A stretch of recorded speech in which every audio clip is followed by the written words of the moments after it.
அஸ்ஸலாமு அலைக்கும் வரஹ்மத்துல்லாஹி வபரகாத்துஹு நஹ்மதுஹு வ நுஸல்லி அலா ரசூலிஹில் கரீம் அம்மா பஅது அஊது பில்லாஹி மினஷ் ஷைத்தானிர் ரஜீம் பிஸ்மில்லாஹிர் ரஹ்மானிர் ரஹீம். கண்ணியத்திற்குரிய அல்லாஹ்வின் நல்லடியார்களே, இஸ்லாமிய வாரிசுரிமை சட்டம் என்பது சொத்தின் சொந்தக்காரர் மௌத்துக்கு பின்னால் தான் அந்த சட்டம் நடைமுறைப்படுத்தப்படும். சொத்தின் சொந்தக்காரர் மௌத்தா போனதற்கு பின்னால் தான் வாரிசுதாரர்கள் அந்த சொத்தை தங்களுக்கு மத்தியிலே பங்கீடு செய்து கொள்ள முடியும். இதுதான் இஸ்லாமிய வாரிசுரிமை சட்டத்தின் அடிப்படையான விஷயம். அப்படின்னா ஒருத்தர் மௌத்தான உடனே அந்த சொத்துக்களை வாரிசுதாரர்கள் தங்களுக்கு மத்தியிலே பங்கு வைத்து கொள்ள முடியுமா என்றால் முடியாது. பங்கு வைப்பதற்கு முன்பாக வாரிசுதாரர்கள் கவனிக்க வேண்டிய, மிக முக்கியமாக நிறைவேற்ற வேண்டிய 3 காரியங்கள் இருக்குது. அந்த 3 காரியங்களை அந்த வாரிசுதாரர்கள் நிறைவேற்றியதற்கு பின்னால் தான் 4வதாக மீதம் இருக்கக்கூடிய அந்த சொத்துக்களை அவர்கள் தங்களுக்கு மத்தியிலே பங்கீடு செய்து கொள்ள முடியும். இதுதான் இஸ்லாமிய வாரிசுரிமை சட்டத்தின் அடிப்படையான விஷயம். அது என்ன 3 காரியங்கள், அது என்ன 3 கடமைகள்? அதில் முதலாவது அத்தஜ்ஹீஸு வ தக்ஃபீன். மௌத்தா போனவர், சொத்தின் சொந்தக்காரர் மௌத்தாகிவிட்டார்.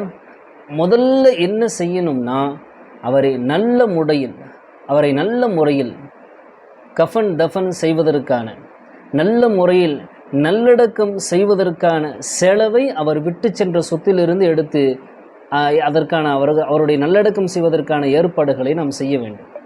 அப்போ ஒருத்தர் மௌத்தா போனதற்கு பின்னால் அவருடைய சொத்திலிருந்து ஒரு தொகை எடுக்கப்படுகிறது என்று சொன்னால் அது அவருடைய நல்லடக்கத்தின் செலவினத்திற்காக வேண்டிதான் இருக்க வேண்டும். இது வாரிசுகள் செய்ய வேண்டிய முதலாவது வேலை. 2வது செய்ய வேண்டிய காரியம், மரணித்தவருக்கு ஏதாவது கடன் இருந்ததென்றால், கடன் விட்டுவிட்டு சென்றார் என்றால், அவர் விட்டுவிட்ட சொத்திலிருந்து அந்த கடனை நிறைவேற்ற வேண்டும். அவர் அடியார்களுடைய விஷயத்தில், அந்த கடன் அடியார்களுடைய விஷயத்தில் இருந்தாலும் சரி, அல்லாஹுடைய விஷயத்தில் இருந்தாலும் சரி.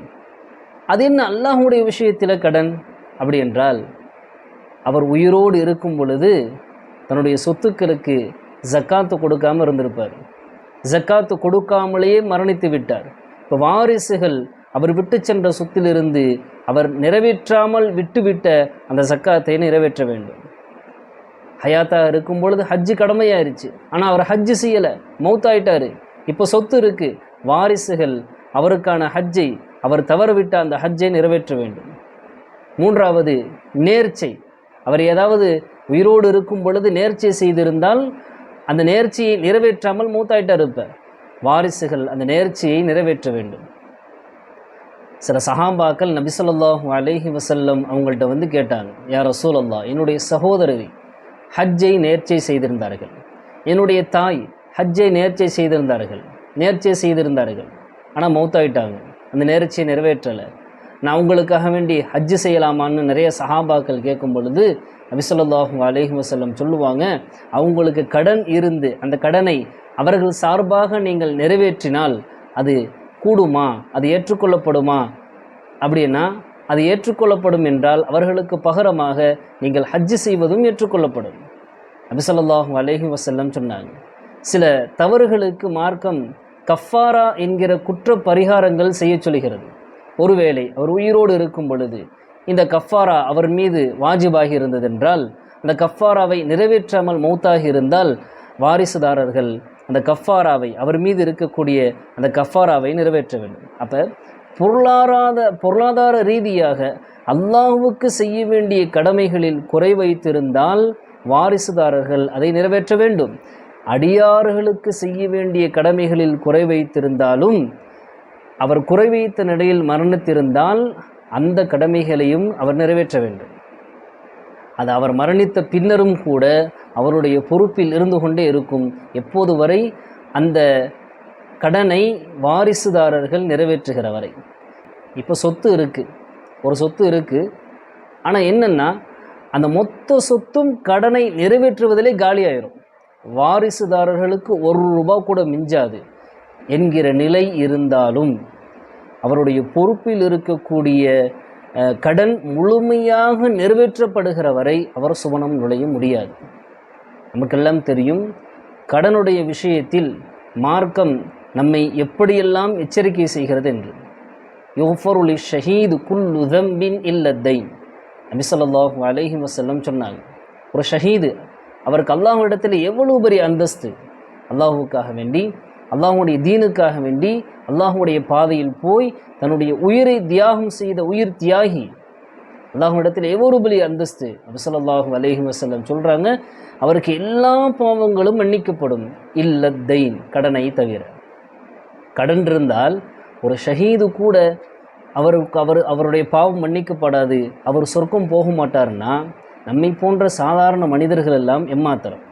பொதுவாக நபி ஸல்லல்லாஹு அலைஹி வஸல்லம் அவர்களுடைய நடைமுறை என்னென்னா, ஒரு ஜனாசா கொண்டு வரப்படுதுன்னா முதல்ல நபி ஸல்லல்லாஹு அலைஹி வஸல்லம் அவர்கள் கேட்குற கேள்வி எதுவாக இருக்கும்னா, ஹல் அலைஹி தைனுன், இந்த மௌத்தா போனவருக்கு ஏதாவது கடன் இருக்கான்னு கேட்பாங்க. சஹாபாக்கள் எல்லாம் இல்லை என்று சொன்னார்கள் என்றால் நபி ஸல்லல்லாஹு அலைஹி வஸல்லம் அவர்கள் அந்த மையத்திற்கு தொழுக வைப்பார்கள். அல்லது கடன் இருக்கிறது என்று பதில் வந்தால் சொல்லு அலா சாஹிபிக்கும், உங்களுடைய தோழருக்கு நீங்களே தொழுக வச்சுக்கோங்கன்னு சொல்லிடுவாங்க. அல்லது அந்த கடனுக்கு யாராவது பொறுப்பெடுக்கிற வரை நபி ஸல்லல்லாஹு அலைஹி வஸல்லம் அவர்கள் அந்த ஜனாசாவிற்கு தொழுகை வைக்க மாட்டாங்க. அப்போ அடியார் அல்லாஹுடைய கடமைகளில் ஏதாவது குறை வைத்திருந்தாலும் கூட அல்லாஹ் ஒரு வேளை மன்னித்து விடலாம்.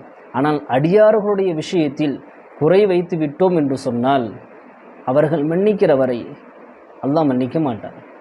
ஒருவேளை நாளை மறுமையில் நமக்கு எதிராக அவர் அல்லாஹ்விடத்திலே வாதாடினார் என்றால் நம்முடைய நிலை என்னவாகும்? இந்த மரணித்தவருடைய நிலை என்னவாகும்? இப்போ வாரிசுகள் செய்ய வேண்டிய இரண்டாவது வேலை, அவர் விட்டு சென்ற சொத்திலிருந்து முதலாவது அவர் நல்லடக்கம் செய்வதற்கான செலவுகளை அதிலிருந்து எடுத்து செலவழிக்க வேண்டும். இரண்டாவது, அவர் மீது அவருடைய பொறுப்பில் இருக்கக்கூடிய அந்த கடனை நிறைவேற்ற வேண்டும். மூன்றாவது வாரிசுகள் செய்ய வேண்டிய காரியம் என்னவென்றால், அவர் ஏதாவது வசியத்து செய்திருந்தார். உயிரோடு இருக்கும் பொழுது வசியத்து செஞ்சுருக்கலாம். என்னென்னா, என்னுடைய மௌத்துக்கு பின்னால் என்னுடைய சொத்திலிருந்து இவ்வளவு தொகையை நான் பள்ளிவாசலுக்கு கொடுத்துருங்க, மதரசாவுக்கு கொடுத்துருங்க, அனாதை இல்லங்களுக்கு கொடுத்துருங்க, ஏழைகளுக்கு கொடுத்துருங்கன்னு அப்படின்னு தன்னுடைய உயிரோடு இருக்கிற காலத்தில் வசியத்து செய்திருந்தால் அந்த வசியத்தை நிறைவேற்ற வேண்டும் வாரிசுகள். அந்த வசியத்துக்கும் மார்க்கம் ஒரு வரைமுறையை நிர்ணயிக்கிறது, ஒரு எல்லையை நிர்ணயிக்குது. எது வரைக்கும் வசியத்து செல்லுபடியாகும்னா, மொத்த சொத்திலிருந்து 1/3 வரைக்கும் தான், நல்லடக்கம் செய்த செலவை தவிர. அதுபோக கடன் அடைத்ததற்கு பின்னால் மீதம் இருக்கக்கூடிய சொத்தில் 1/3 வரைக்கும் தான் அவர் செய்த அந்த வசியத்து என்பது செல்லுபடியாகும். உதாரணத்துக்கு ஒருத்தர் தன்னுடைய பாதி சொத்தை நீங்கள் பள்ளிவாசலுக்கு கொடுத்துருங்க என்னுடைய மௌத்துக்கு பின்னாலும் சொல்கிறாரு, அல்லது முழு சொத்தை பள்ளிவாசலுக்கு கொடுத்துருங்கன்னு சொல்கிறாரு. மார்க்கம் சொல்லுகிறது, அவர் முழு சொத்தை கொடுக்க சொன்னாலும் சரி, பாதி சொத்தை கொடுக்க சொன்னாலும் சரி, 1/3 வரைக்கும் தான் அவர் வசியத்தினுடைய அவர் செய்த அந்த வசியத்தை நிறைவேற்ற வேண்டும். 3 லட்சம் இருக்குது அப்படின்னு சொன்னால் 1 லட்சம் தான், அவ்வளவுதான். இப்போ மற்ற எல்லாத்தையும் தூக்கி தானம் பண்ணிட்டா இப்போ வாரிசுகள் எங்கே போவாங்க? அப்போ வாரிசுதாரர்கள் செய்ய வேண்டிய 3வது காரியம், அவர் செய்த அந்த வசியத்தை நிறைவேற்ற வேண்டும். இன்றைக்கி நாம் பரவலாக பார்க்கிறோம். என்னென்னா, ஒருத்தர் மௌத்தாயிட்டார், சொத்துக்கள் இருக்குது அப்படின்னு சொன்னால் அவரை நல்லடக்கம் செய்வதற்காக வேண்டி தங்கள் சார்பாக சொந்த காசை போட்டு அதற்கான அவரை நல்லபடியாக நல்லடக்கம் செய்கிறாங்க. ஆனால் அதற்கு அடுத்தபடியாக இருக்கக்கூடிய 2 விஷயங்களை நிறைவேற்ற தவறிவிடுகிறார்கள். கடனை நிறைவேற்ற தவறிவிடுகிறார்கள், அவர் செய்த வசியத்தை மூடி மறைத்து விடுகிறார்கள். இது 2மே பெரிய தவறு, இது மிகப்பெரிய தவறு.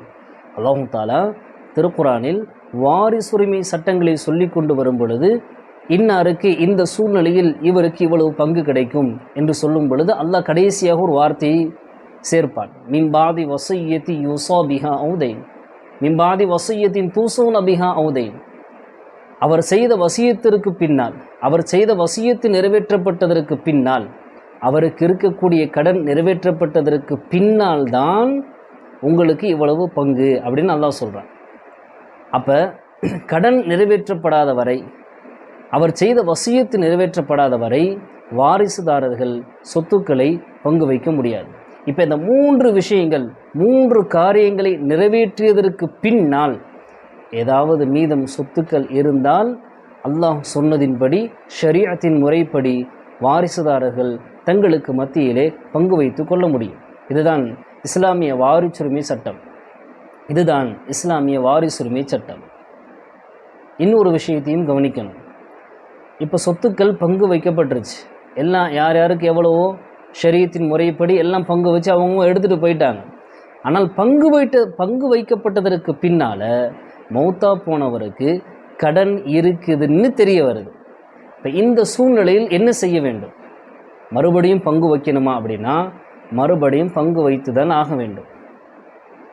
மார்க்கம் 3 நிலைகளை சொல்கிறது. அந்த நேரத்தில் அந்த கட்டத்தில் மறுபடியும் பங்கு வைக்க வேண்டிய தேவையில்லை. அதில் முதலாவது என்ன? வாரிசுதாரர்கள் அவர்களாக முன் வந்து எல்லோருமோ அல்லது சிலரோ சேர்ந்து தங்கள் சார்பாக அந்த கடனை, அவர் பொறுப்பில் இருக்கக்கூடிய கடனை நிறைவேற்றி விட்டார்கள் என்று சொன்னால் மறுபடியும் சொத்தை பங்கு வைக்க வேண்டிய அவசியம் இல்லை. இரண்டாவது, யாருக்கு இவர் கடன் கொடுக்கணுமோ அவர் அந்த கடனை மன்னித்து விட்டு விட்டால் வாரிசுதாரர்கள் மறுபடியும் சொத்தை பங்கு வைக்க வேண்டிய அவசியம் இல்லை. மூன்றாவது, இவர் பங்கு வைக்கப்பட்ட சொத்து போக வேறு ஏதாவது சொத்து இருந்தது என்று சொன்னால் அந்த சொத்திலிருந்து இவருடைய பொறுப்பில் இருக்கக்கூடிய அந்த கடனை வாரிசுதாரர்கள் நிறைவேற்றி விட்டார்கள் என்றால் மறுபடியும் சொத்தை பங்கு வைக்க வேண்டிய அவசியம் இல்லை. அப்போ இந்த 3 விஷயங்களை செய்ததற்கு பின்னால் தான் வாரிசுதாரர்கள் தங்களுக்கு மத்தியில் மீதம் இருக்கக்கூடிய சொத்தை பங்கு வைத்து கொள்ள முடியும். அல்லாஹ் ஜல்ல ஷானஹு தஆலா விளங்கி அமல் செய்யக்கூடிய பாக்கியத்தை தருவானாக. அஸ்ஸலாமு அலைக்கும் வரஹ்மத்துல்லாஹி வபரகாத்துஹு.